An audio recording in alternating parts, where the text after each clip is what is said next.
بسم اللہ الرحمن الرحیم۔ بارگاہ رسالت میں اپنی آواز بلند نہ کرو۔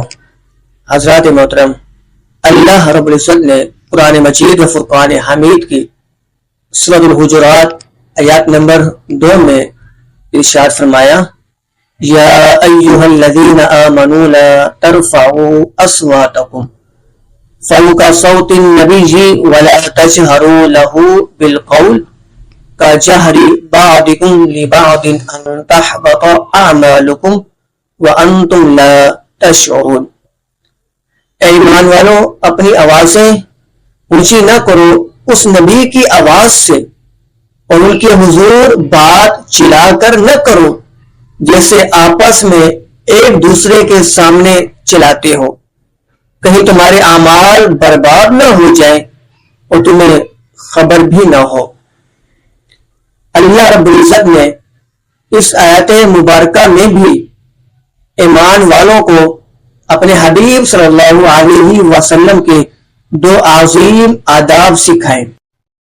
پہلا ادب یہ کہ اے ایمان والو، جب نبی کریم صلی اللہ علیہ وسلم تم سے کلام فرمائے اور تم ان کی بارگاہ میں کچھ عرض کرو تو تم پر لازم ہے تمہاری آوازیں ان کی آواز سے بلند نہ ہو، بلکہ جو عرض کرنا ہے وہ آہستہ اور پست آواز سے کرو۔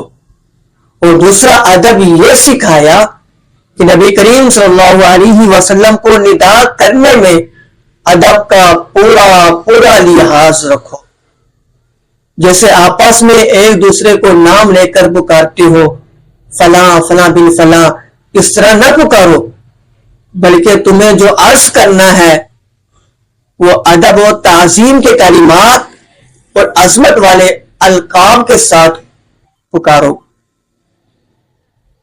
ٹھیک ہے، یوں کہو یا رسول اللہ، یا حبیب اللہ، یا نبی اللہ، اس طرح کے القابات کے ساتھ انہیں ندا کرو، کیونکہ ترک ادب سے نیکیاں برباد ہو جاتی ہیں۔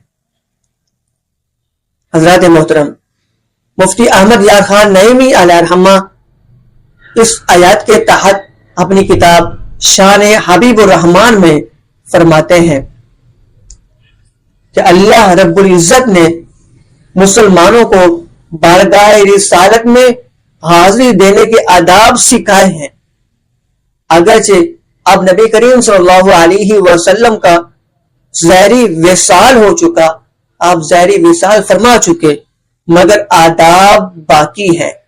قرآن مجید کا حکم صبح قیامت تک کے لیے ہے، لہذا جو بھی اس آستانے پر حاضر ہو ادب و تعظیم کو ملحوظ رکھے، ان کا خوب خیال کرے اور اپنی آواز بلند نہ کرے۔ صلو علی الحبیب صلی اللہ تعالی علیہ وسلم۔